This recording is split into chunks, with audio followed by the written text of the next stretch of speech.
partnership with OED and DCBS. So a big thank you to our partners, DCBS. This event was created to bring together organizations that support and uplift the Black community. We are so grateful to all of our organizations for being here and sharing the resources with everyone. I also want to give a special thank you to Lilith for supporting planning today's event, and also to the WorkSource office and everyone who helped with today's event and make it happen. And those words are small. And now we are honored to welcome our speaker today, Justice Rajee, who is a community leader, advocate, director of Reimagine Oregon, and is here from Urban League of Portland to speak about their work. Please give him a warm welcome.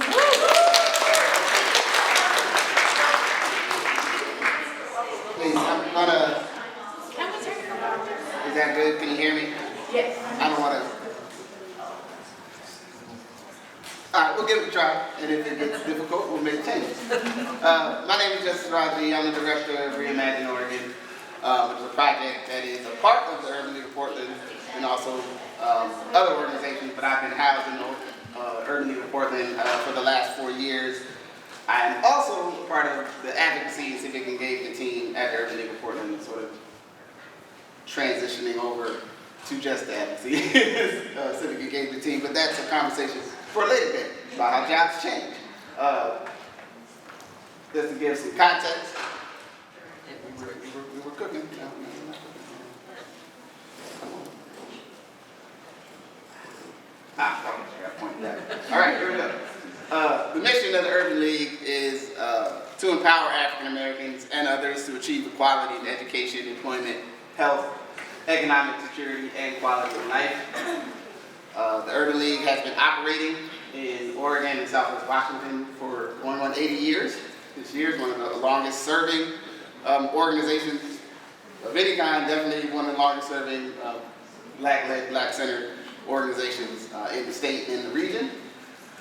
I'm not going to share I'm going to give a little bit of context of this because I assume that everyone knows everything about the Urban League. Because like any other institution, you have to renew your history. You have to share your story sometimes so folks remember who you are. Here we go. All right, so this is still the center and home of the Urban League of 10 North Russell Street in Northeast Portland. Has been for decades as a community-facing and serving organization that does a mix of direct services, everything, which I'm going to talk about workforce most of the day, but everything from, and I'll get more into detail, but over the years that has not always been the same work, but the work has always been centered around the community. The Urban League has been at North Russell, I'm going to say the wrong date, but I'm almost positive I remember correctly, moved from downtown Portland to Northeast Portland in the 80s, and if someone here can remember better, we all learn together, and that's all right. But the thing that's important is, although that is the center location where the Urban League is set, the Urban League currently actually serves community broadly in 26 of our different House districts, 16 Senate districts. We're in Washington County services, we're in Multnomah County, Clackamas County. We've done partnership and work with communities as far out as Pendleton and the Grand, down to Southern Oregon to the coast. Not all programs, but different parts of our program which I'll share a little bit as we move forward. Oh, wrong one. All right. Also, you should know the Oregonian has been for the last 4 years running one of the top places to work in the state of Oregon. We're very proud of it. It's great to do great work, but it's better to do great work at a place you like working at. Yeah. I think we can attest to that. And also, we understand and take seriously, especially doing work that centers people and cares for people or tries to provide services and or speak for and speak on behalf and with the community. It should be a good place to work. It should not be a place that folks dread to be at or go, wow, we did some great stuff, but I really hated those people. That's not a good thing. That's not the kind of marketing you want out there in the world. But I think also that's not indicative of the model of the world we want to live in as an organization. But I hope we would agree as a society, we would hope folks would find fulfillment in, beyond their economic remuneration, for their work that is also a place that respects their dignity, takes care of them, honors where they're going in their life, whatever that may be. And we think this is just one indicator for whatever the Oregonian means in that. All right. So just to give a sense of the work that we do as an organization, advocacy and civic engagement, which is the area that I primarily work in within the league.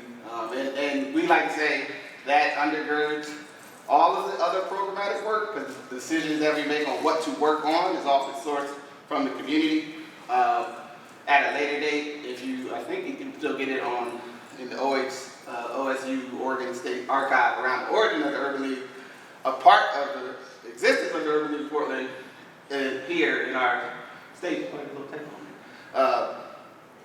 is it's a part of the mass influx and migration of black folks to the state in the 40s, and trying to find a way for the city to be more supportive and the region to be more supportive, but also to try to create an organization that can have some level of coordinating and voice to serve black folks who, although have been a part of Oregon's history the entire time, we're at a higher peak of visibility and presence that, obviously in the past. We do community health work, everything from connecting folks to, some like primary care, and people enrolled in public care and insurance, as Medicaid, and what do you call them? Our care organizations. I'm always missing the name on those. We do youth and education work, from leadership programming to after-school programming to other forms of just volunteer service to connect with youth. Housing assistance and rent stabilization is one of the biggest areas of service that we do. Everything from one-time rent assistance, which is one of our biggest programs, which has helped in the last 5 years, over 1,500 people staying in their housing, but also permanent supportive housing, so folks who need long-term care and help them get set up in some place where they can stay long-term.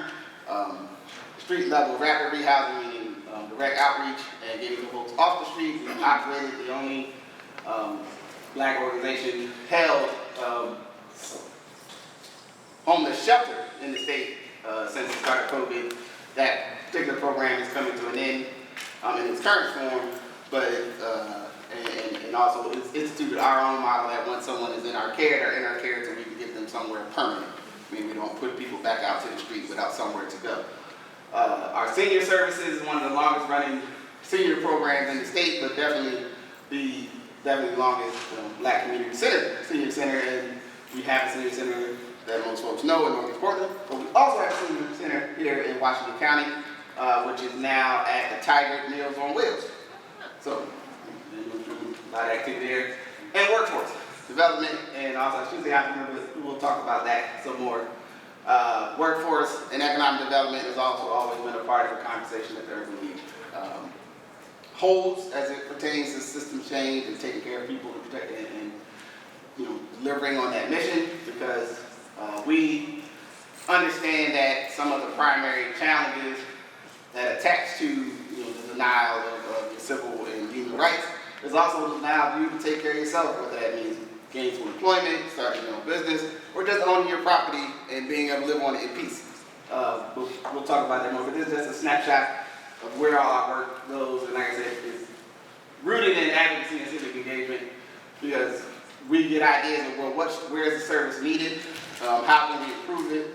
Are there state laws we need to change, or local laws? Do we need to get people together to solve or work on a problem?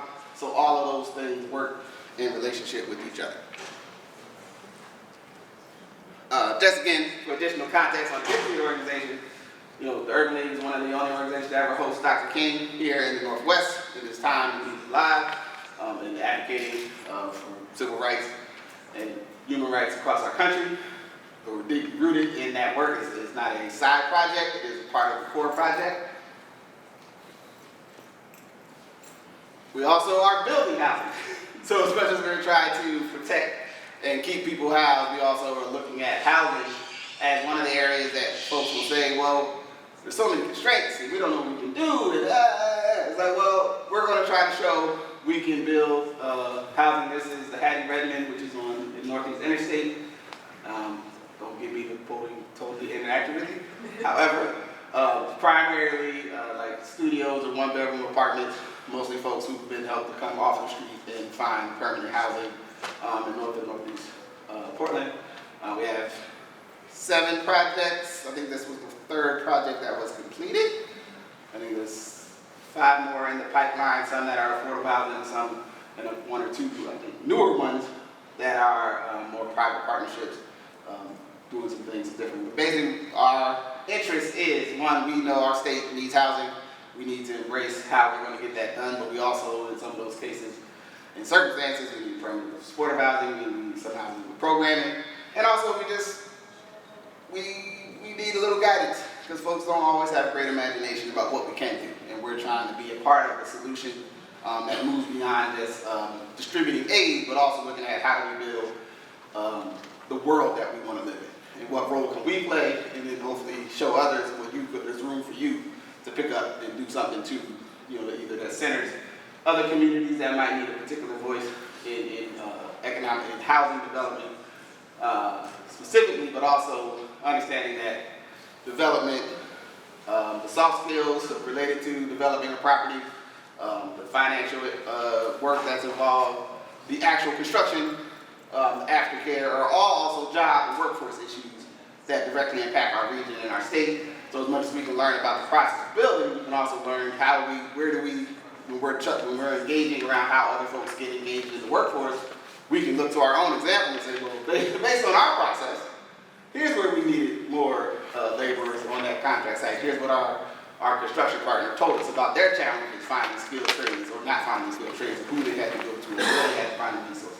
Here's the organizations, or here we've built up the capacity for more of the pre-work, which is a lot of the money that goes into building housing and building anything, is the engineering backing, the legal research, the title work, all these other things that lots of organizations and people may actually have skill sets they could contribute to, but if you didn't know how it was done, you may not think that was a job for you.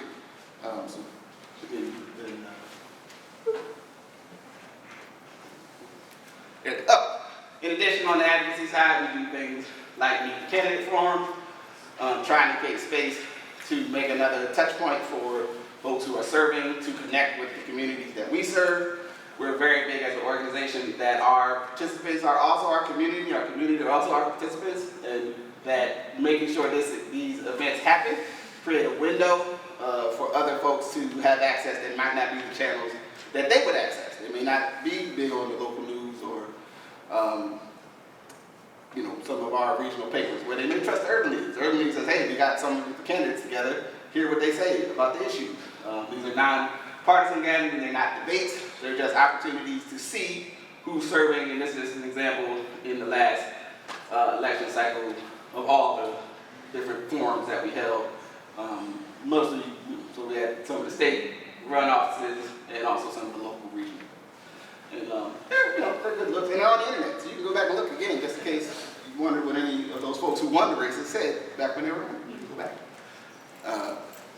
In addition, we have frontline staff we do all sorts of work, and it's important to our workforce conversation because here, I believe this was at one of our Feed the Folks events, which is when we give out food boxes a couple times a year. Usually we do a site here in the metro area and also in Salem. And sometimes staff, in this case staff, it might be a mix of some volunteers, we've given out a couple hundred food boxes for holidays and events. But generally, food security is one of the very important things. And our approach to how do you get folks engaged in the workforce is also thinking about what are all their needs, how do we serve them. This is a snapshot to get an idea, and I'll share a little bit more about that as we move through. And I will also try not to go over time, or be right around time. I thought about today, and I wanted to just give you a roadmap of where we're going to go from here. I wanted to give a sense of some of the challenges that as an organization we see that Black workers face, and others, because we don't think that the conditions that we experience are necessarily exclusive to Black folks. We just have a centering of the Black community in our approach. But as it says in our mission, we want everyone to succeed. We want everyone to have the things they need. We cannot have a truly fair and equitable society if anyone is suffering. Everyone that can't sleep at night in peace, they can't get the food that they need in peace, they can't access services, and they cannot be self-actualized in real time and live the life that they want to live, then we're not going to have the society that we want. So when we think about our work here in our state, and being as Juneteenth tomorrow, we have to start with, these are more systemic kind of challenges that we look at and undergirds our work. So understanding the legacy of Oregon's exclusionary laws, I'm not sure, I don't want to take, I don't think it's appropriate for us to do today for me to do exclusionary law research, but if you don't know, Oregon as a state did not, at the time of signing its constitution, it was basically illegal to be black and be a part of the state. You had to leave. It was okay to come and work, but you had to go. There's a secondary lens of that most is also obscured though often, is the exclusionary vision of Oregon actually didn't want much of anyone else to stay besides those who got first access to land via the land grant system. So, most of our state's history, there's been an imbalance of population of laborers. In the past, usually centered on men, and a smaller percentage of people actually being here with families. Meaning, our mines, our farms, our labor, our timber industry, all promoted workers to come out to the state. But then, once they got done their work, they're like, go someplace else once the work season is over. So go, we're not particularly picky where you go, just don't stay. And it's a baseline, cultural issue we have sometimes here in the state as we're moving forward together, that you'll get the real Oregonian questions and sort of like, oh, are you sure you're like really an Oregonian? I don't know. I've been here for 20 years. I've called it home. 20 years. I've been told I have to claim it. I'm from New Jersey originally. I like it here. I've enjoyed my life here and built a great community in a beautiful state, as you may or may not know, depending on how much access you've had. But there is still sometimes that energy question when folks, so let's get to your legitimacy here.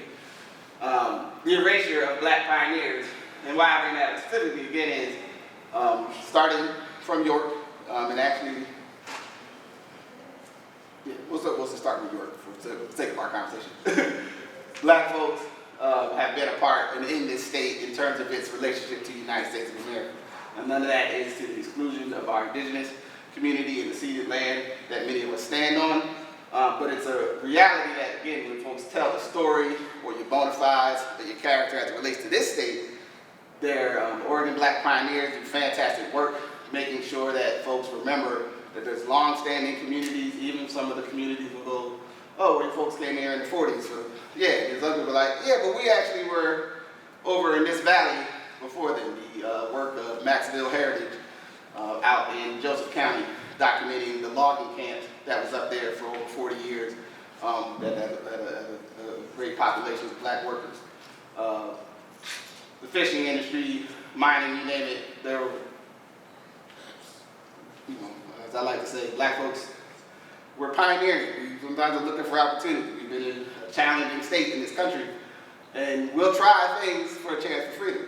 And that erasure will, again, make some parts of the state either uncomfortable for black workers, where they may be like, well, it's a job opportunity, but I don't know if I should go out there. Will I be safe? Will I be okay? Right? And there's legitimate concern based on the history of our state about that. We get into the history of the Ku Klux Klan and lynching, but we're not going to do all that today. But just saying, you should reach it, you should look it up, you should know about it. In our modern age, gentrification and serial displacement, in terms of a core rooted area that the black community has called home, a big part of why the urban Portland remains in North Russell Street is to make sure that folks don't forget that that community for decades was the only place black folks could set up and make a home in relative peace in this state. Not that I meet family, I always meet folks from here that have been in Beaverton and this side of the mountain, as I like to say, for decades, or have been in East Portland or been in some other part of the state. It's ranching families, it's all sorts of history. However, that's one of the places that was a center. And it's still, although there's more other folks nowadays, it's still a place where there are the most long-standing black community in the state. But that displacement, has a direct relationship to what the working opportunities and career opportunities have been in the state, the deindustrialization of not just Oregon, but our country, meaning industrial jobs moving out of the city, moving out of the areas that those places were approximate to, are a part of that story. Because folks were able to buy homes and set up and make a place to grow a family, also because there were jobs at the shipyard, there were jobs down in Swan Island, there were jobs up on Marine Drive and along in the inner southeast. That was where folks worked. And as those jobs left, and you had younger folks who maybe for a number of reasons had to say, well, what are we going to do next? And you realize there's not as many options as your grandparents or your uncles or aunts and folks that preceded you had in terms of jobs you could easily access. Now, meaning there were no opportunities. But that zero displacement has a direct effect on how you live your life and again, what risks you think you can take to move yourself forward in terms of your career or profession.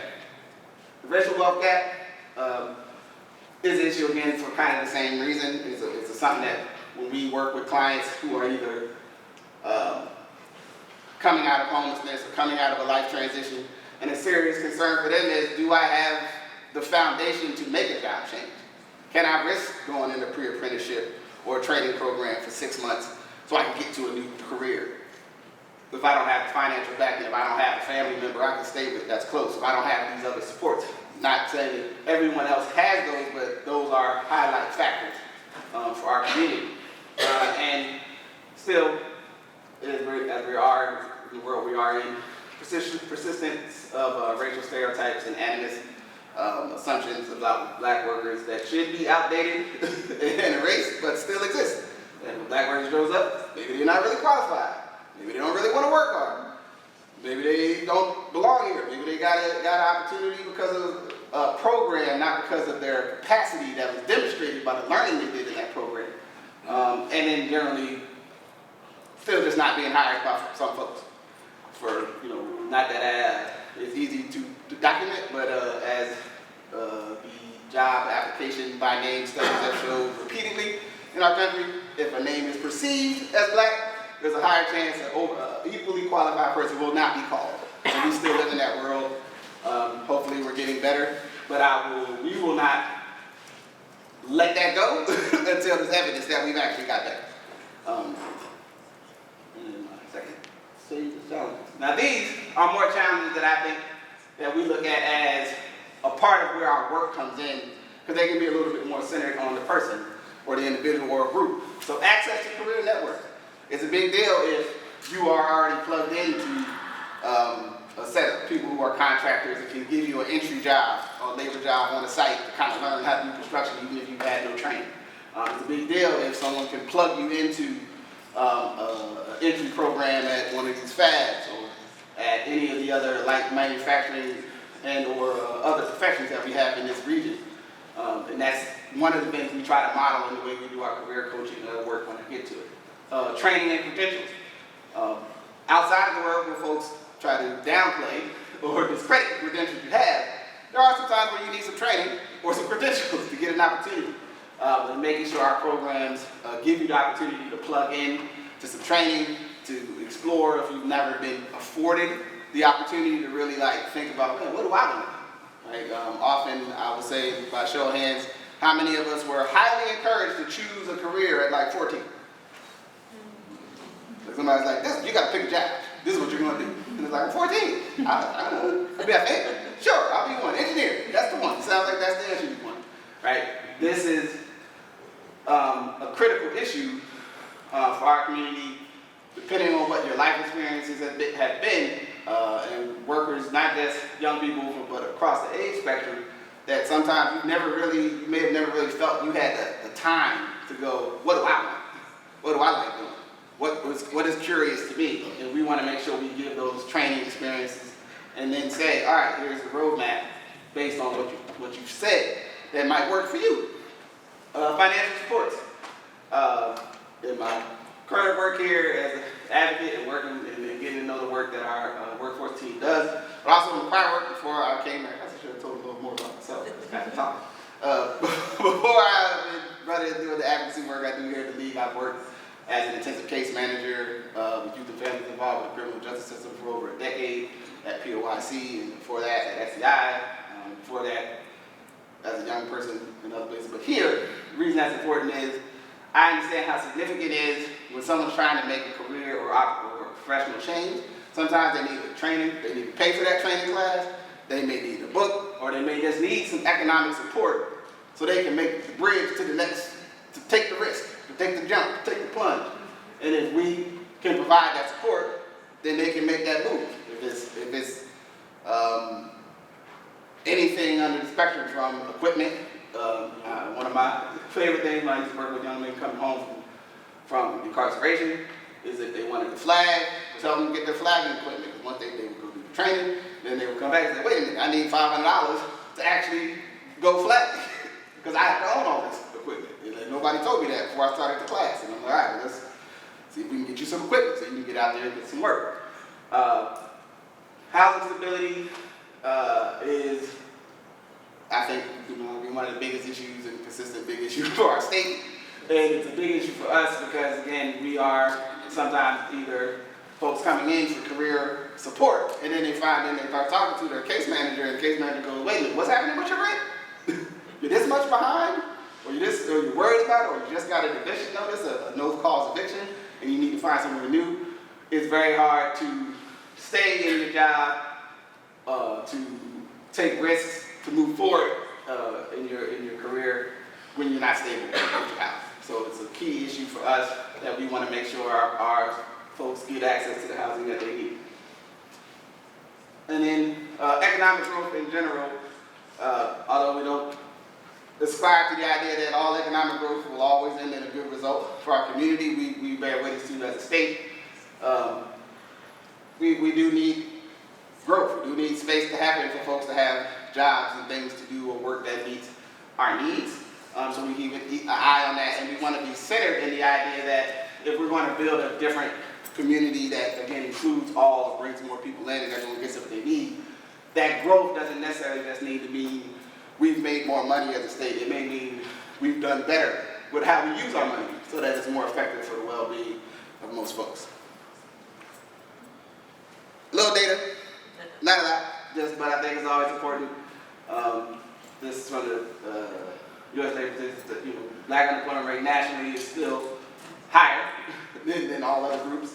It's a persistent issue for our community.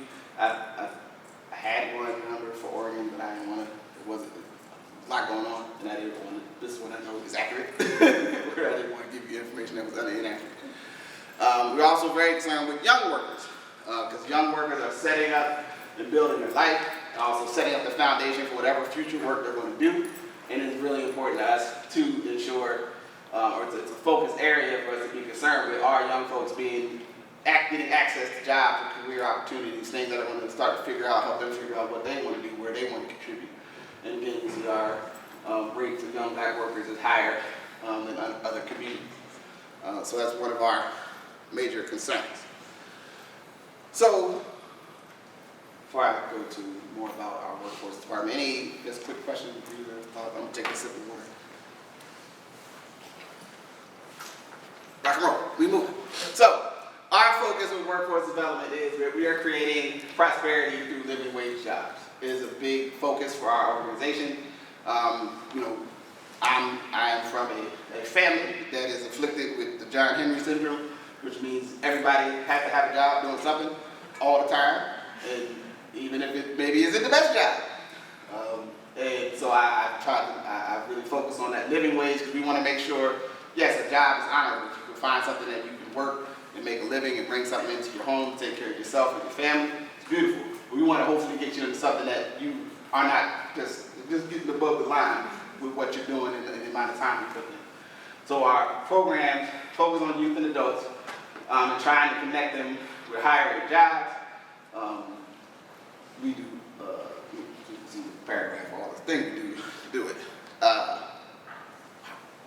Just as an example, we had our 40th annual Career Connections Job Fair. I think it's one of the longest running job fairs in the state.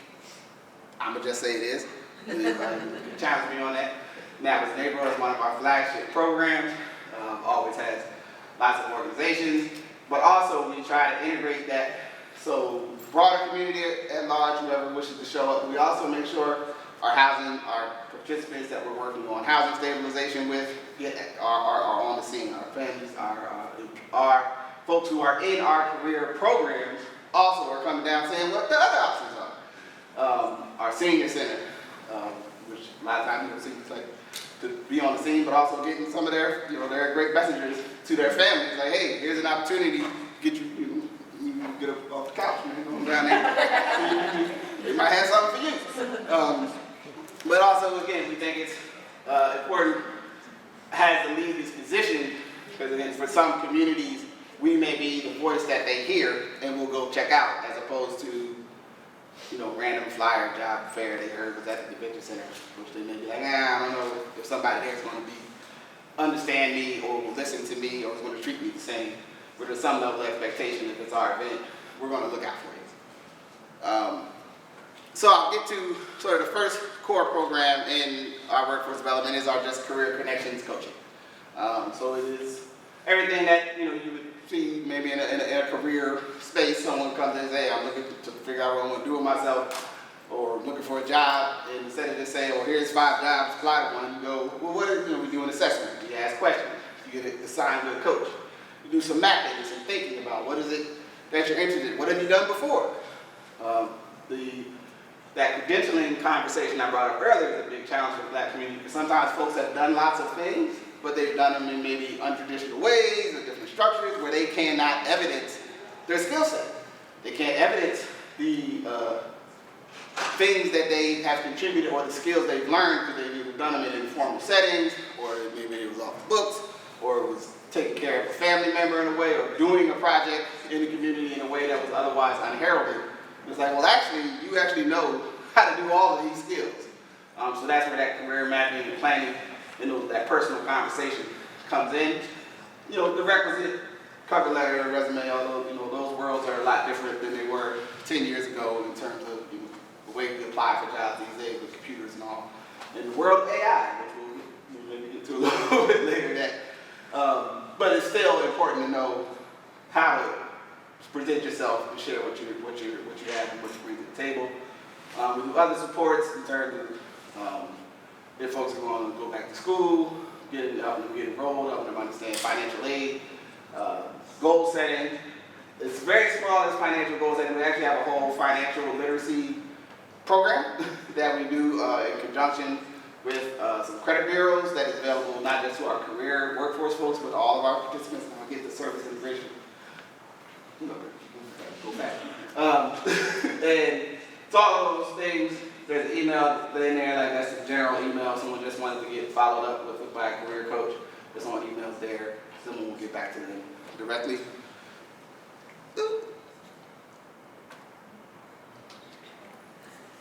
Okay, I got a little error. Well, don't mind, the formatting went weird on me.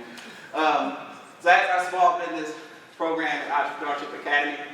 So we've done, I want to say it's been at least 4, I've scored, has been a scorer on 2 of the groups.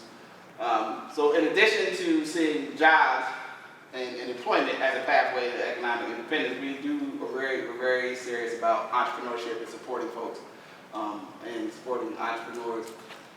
With Business Oregon, we've done a couple sets of our Small Business Academy, which gives a small grant and getting some of the same one-on-one support and coaching. Try to connect them with training opportunities. Try to connect them with a builder, like someone maybe that's deeper in that business that can do some sort of mentorship that someone's developing. And you'll always see at the bottom of these, and I apologize, me and PowerPoint made a transition from another thing to it. Formatting off and I didn't catch the slide. Wraparound support, and I'm going to get to why wraparound support is at the bottom of every one of these in a minute. But that is also the other pipeline, because we also are a big believer that depending on the work area, if you started to learn that job and become proficient in it, you may be able to step out and do your own business in that same career field. And you don't need to think, well, I just need to find another spot, in the organization I'm in. Sometimes you got to have that personal leverage to say, well, actually, I can do this on my time. I can be a consultant, or I can be hired out for labor, for work, and make contracts with the folks I work with now. But I'm gonna be careful with that. And then our Construction Careers Training Institute, and which is generally centered on trying to get folks into construction trades, getting pre-apprenticeship opportunities, and also connecting with contractors that are hiring to try to create jobs for our participants, again, from that career coaching pipeline that may start with just a person on the street looking for a job, to start with a participant who just recently was housed, to start with a referral from another organization, that we're going to help you walk through a process and say, all right, if you are interested in the trades, here are some of the ways we can start to get you into the industry, again, with someone who can ride along with you, as we like to say, and be a partner to you. And a highlight of that is new, that we have a specific career, electrician's pre-apprenticeship that is in its second class, about to finish. I'm almost 100% positive. And what's different from that, from the other pieces, that it is a direct career apprenticeship to connect into the IBEW Electricians Union to become a full apprentice. When that, I don't know the exact timing with that, but I know that's part of the placement pathway. And again, this maps into our vision that we know that trades are great jobs, and I think we all hear the various news clips, oh, 600,000 trades, and then I'm like, well, how many trade people went into the training programs? We would be like 22. I'm like, that, I don't think we're ever going to get there as a country if only a couple hundred people are getting trained a year to take these jobs. Like, we got to break this up. And if that is a capacity on the training side, what can we do as an organization to be a part of building a better pipeline to get folks into those jobs, right? And then also, again, with that wraparound piece, I'll get you why that's so important for us in the way we approach the work. But just as a snapshot, again, these are the care and adjusted to some of the flyers, some of the, we did the employer events in the past, and then that's just a flyer from earlier this year for the Training Institute and and classes. And this one is paid, meaning there's a stipend each week while folks are in the training, so you have a little bit of money in your pocket, especially if you're making a transition. Now, I don't remember exactly how much money. I'm sure it's not enough to cover everything, but it's not enough, which is important. I'm a big advocate, especially coming out of the work that I used to do, of paid learning spaces, because it made it a lot easier to sell for me to get some of my young men and young women that I used to work with to say yes, if I was like, also they're going to have a little money for you every week if you take this risk. And they would go, okay. Before they were counting the money, like they were looking directly like we do with time. Like, so Justice, you're telling me I'm going to take this training program for 30 hours a week, then I'm going to get a job supposedly after 5 months? I don't know if that's real. That sounds too good to be true. I don't know if I buy it. But they're like, well, I got a little money for you. And they go, okay. Like, I can balance my budget, or I can keep my wheels rolling until I get there. As a community, as an agency, we're very big on understanding the power and respecting the intelligence of our communities. We know that generally, back to that beginning place around challenges, there's these assumptions about our deficiencies and our inequities, what we can't do, we don't know this, and we don't know that. There are things we have disconnection from, but we know how to take care of ourselves. As most, if you don't know, research will show when you give folks direct cash, they primarily use it to take care of their basic needs. They don't waste it on crab legs and sandwiches, whatever. So, we are very big believers in if we can give you a paid learning experience or at least some level of compensation for your time, it will help you move through and engage.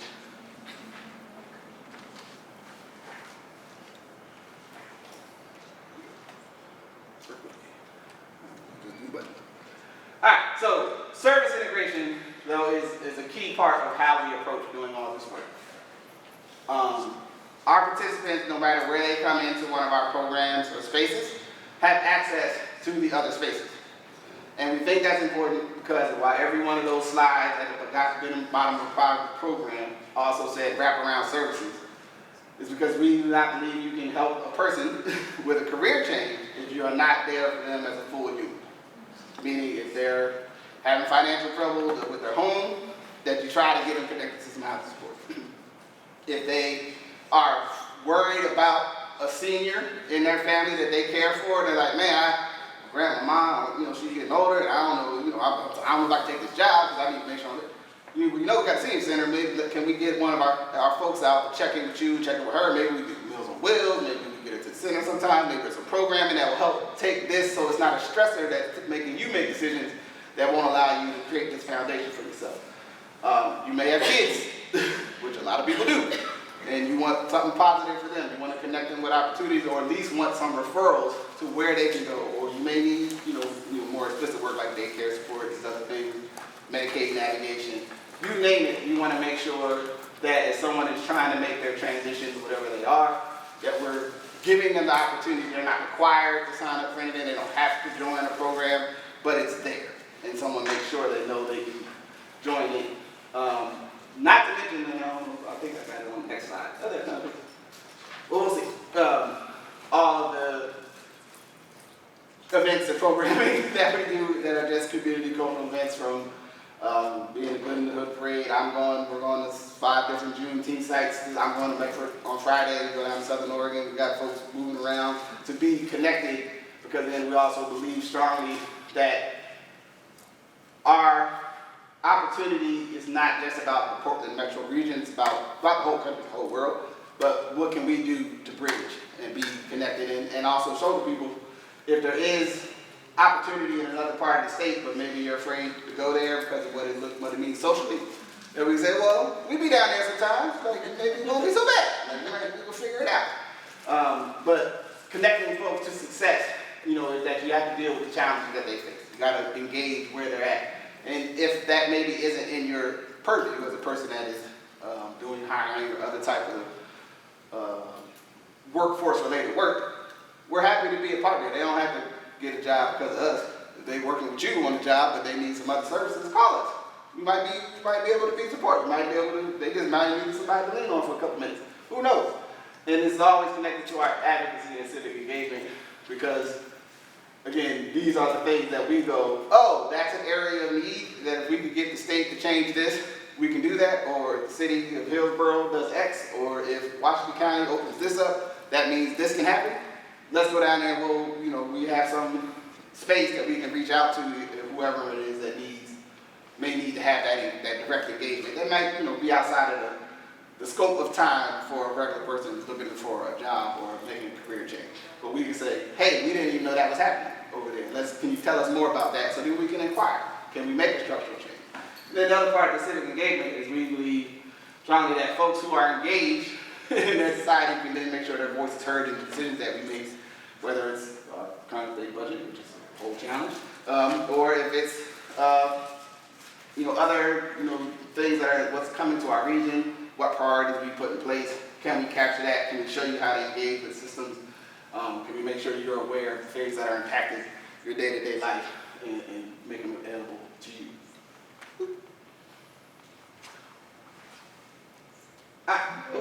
Went too fast. Sorry. So I'm going to close. I put together just sort of a list of trends and things that we are working on as an agency, and also concerned about as an agency. First one, energy and green jobs. And even a part of why the electrician's career apprenticeship is so important to us is we have a strong belief, and we've been doing some training and work internally around learning. We think energy and green jobs in Oregon are a big growth sector. There's a lot of opportunity. There's a lot of well-paying jobs, some that do not require you to go get like a new degree or like extensive study. There's some that you just need to get in to the job roles to start to access them. Some of them are private companies. Some are with the Department of Energy.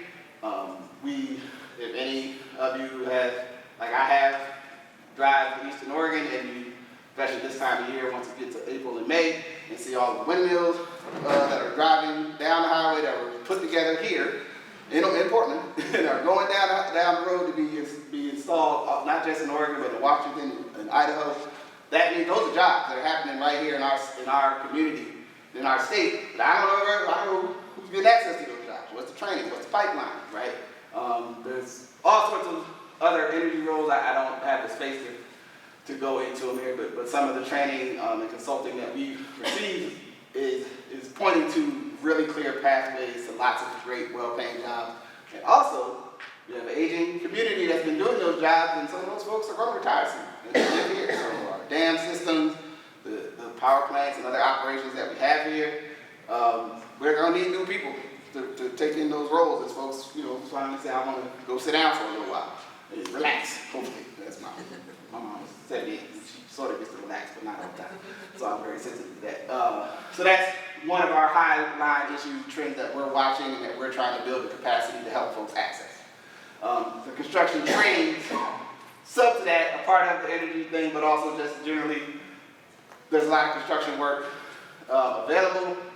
I have various personal feelings around why there seems to be so many challenges getting folks into the trades, but the commitment that we have to be there and the potential again for folks to make a good living, learn to take a skill that they can take anywhere is still important. Our senior care and community health, we have an aging population nationwide. It's a demographic reality. Our elders need people to care for them. So healthcare work, nursing work, in-home care, all of those areas, whether as a provider, as small businesses, are all areas that we see as needs that we can encourage folks look into this world and see if this is a place where you can, you find motivation and enjoy, but also we know we're going to need it. We need our folks, our seniors need to be cared for. Trends that we're worried about and concerned. The impact of federal programs and staffing cuts. Just as an example, not so much Job Corps in Oregon, but Job Corps pretty good. 50% nationally of Job Corps participants are black. It is a lot of places, one of the great transition places for young folks to get out of high school and get into a job career of some kind.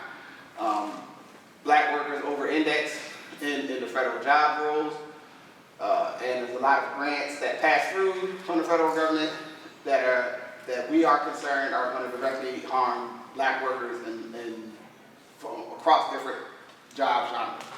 So I don't have an answer to that, but it's a thing that we're watching. That means, whether they're professional roles, and that's when we get to this split workforce piece, which is a trend we're concerned about. But we are concerned that also there's a tone in some of the decisions that have been made that they seem to be all places where black folks over-index. I don't have all the data, but that is the beat that we've been watching, and we're concerned about it. And what is our challenge? How do we go counter that? How do we look at that? How do we make sure, because government jobs, counter to what most people believe, not just at the federal level, but even here at the state, are usually some of the jobs where you are actually the most likely to be hired because of merit, because they got it right there on the thing. You got to meet these standards before you can even get in the interview.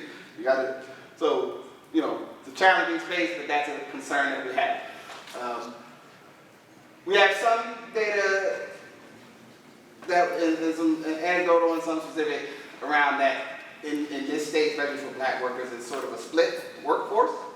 One that a lot of middle administrative jobs and roles that were sometimes really well-paying jobs that folks could move into, make a good living, are they being hollowed out by AI, or at least the attempt to use AI, but also that there's a long legacy here of highly credentialed sort of executive level folks coming to the state, as far as black folks, to take jobs at some of our companies or state or counties, and then the lower level of entry point economically of black folks, and then being some structural tension between those two groups and how we show up here. And it's an area in our work as a service providing entity, but that is also a member organization, which anyone can become a member. See, microphone got me now. That we have a young professionals network where we're trying to help if someone moves here for a job, or even also they grew up here and they're not coming back because there's these other job opportunities in the states. We want to say, no, come back to Oregon. How can we help you connect? How can we help you build a network? So we try to serve at both ends of sort of the economic spectrum of experience, and it's a really big issue that we're still working on. Like, how do we get folks to come back home? If they grew up here and they went off and learned the great jobs and all these great experiences, can we get you to bring that back to Oregon so we can have those great things here? And generally, the threat of AI and what it means for everybody's jobs, whatever they may be, whether there are actual changes that occur due to the use of AI, for especially like administrative functions or roles that folks think the computer can answer the questions, or I would say most of the time, it probably can't. It's not really answering, but sorry. But it doesn't stop companies from trying to use things that maybe may show to be ineffective. In the meantime, workers are going to suffer. People are looking, there's already rumblings around a lot of the entry roles that would be the way you maybe would get into a company and start to learn some skills. They're trying to give those roles to like automated systems and other tools, which means how are you going to learn to do the second level job if you didn't get a chance to do the first job? So it's really an area of concern. And then also on our end, it's like, well, how also are we making space for our community to get access to at least understand what those tools are and where they can be useful for them, if they are useful at all, right? And so that's a trend that we're looking into, that we're concerned about, that we want to help to be able to protect and empower our community to be able to deal with what that means for their, as far as job development and creating economic opportunity. That was sort of my last one. I had some space for like a question or conversation. I don't really know. I don't know what kind of questions folks would ask. I would say generally with questions. My email is going to be on the last slide. If anything I've talked about or shared, more detailed information about programs or direct contact for any program, just email me and I will distribute the ball. I got someone here, I'm not going to say their name, but I already talked to them this week about distributing the ball on something. Because our focus is always connections and getting results. And so can't be afraid of questions. So if anybody has one, shoot. Curious, what does your logo represent? The logo? Oh. The circle and two? So I used to know. You don't know? So the national, this is the shared National Urban League symbol. It's like I'm trying to channel my inner Vernon Jerry. Give me a second. My vague memory is that equality, kind of happened, within in the space and time that it's all shared. But that's a good question. No one's asking that. So I will have to look up. I've read it at least once. But yeah, it's a shared logo for all of it.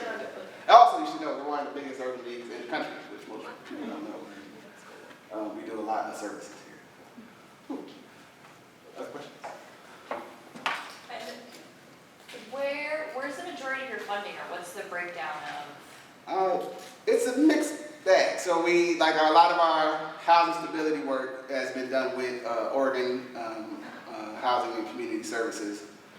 Our workforce work is a mix of federal funds. I know there's some, I think we do at least a little work with OED, maybe, or have in the past. Some of our other programs are with other government entities. We have grant funding for a smaller percentage of work. Something like my work in advocacy is actually primarily from our donors, from direct private donations. So it's sort of a mix of expanse. There's I meant to add that we have one of the longest running job boards in the state also, which is a fee for service people pay, and organizations pay to post their jobs on our job board, which a lot of folks use. So it's a mixed bag. I couldn't tell you the exact percentages off the top of my head. My name is Carlos Banks, and I work for IRBT. We're a nonprofit with a lot of work in the community. More of a comment than a question, but I'd love to see how we can collaborate on some things when it comes to some workforce training that we do as well, not just for our youth, but for our young adults. So I'll get your email and make sure I can connect with you. Absolutely. I see you got your partner in crime here. That Gloria is everywhere, by the way. I just seen him, I'm stalking him. I came from Happy Valley today to come see you. Oh, thank you. Any further? Okay, I'm one of those, Google everything. So the symbol means equality and justice for all. Sorry. No, that's good. Listen, there's no space for How big is the area that Urban League of Portland serves? Is it just centralized to one area? Does it expand out all the way to the edges of Portland? we actually serve, as a whole, we actually serve the whole state in Southwest Washington and a little bit of Southeast Washington. We've done some programming activity out there. Not every program that we do is available everywhere. So healthcare navigation we can do anywhere in the state. Senior services are primarily here in the metro area.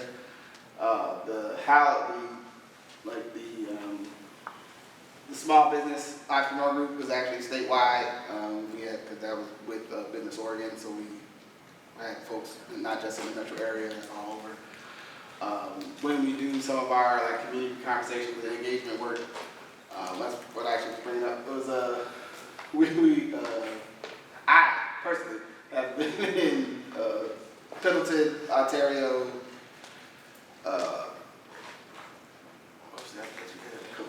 Lincoln City, and Newport, doing different community conversations around some of the issues, like shared issues that we're all working on. So housing, economic development work. We try to hold those in partnership and acknowledge where other work is happening in the state. In our housing stability work, we've done a point in time count to augment the state's point in time count the last, I think, 3 years. So this year we did counts. We have folks everywhere. Here, Grants Pass, Pendleton, LeGrand. When I say here, I mean the whole metro area, so Clackamas, everything in between. Seaside, Astoria, and then we did 2 other cities on the coast to do our homelessness point in time counts. And we just, in general, try to be in community with any other organizations that are doing work on similar issues. If we're, that's maybe not where we have a big footprint, but we want to be present and be good partners. So like a lot of our housing stability work we also do with ERCO and Oregon Worker Relief serves a lot more smaller pockets of small organizations. It depends on which thing we're working on, how far, what's available where. Go. Okay, so about the housing, are you guys doing anything about the fact that a lot of the housing is owned by corporations and people out of the area, and it's no longer like family little housing, and that is what is pricing people out of homes, which is causing such a homeless problem.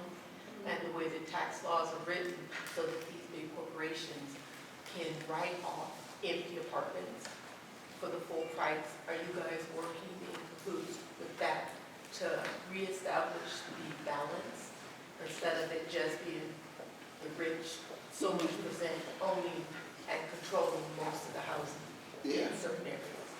Like I say, why I brought up that we're doing our own housing developing is a part of the bigger vision of so we don't have a particular actionable policy that we've worked on around the ownership. There's been a couple viable ones in this long session and in the previous one this session. 2 reps put forward didn't get any traction, unfortunately. So we're in the mix on everything housing policy related, trying to, one, get more local control, trying to, like I said, have our own stake in that work, me as a housing developer, but also to model what are the ways we can actually get to.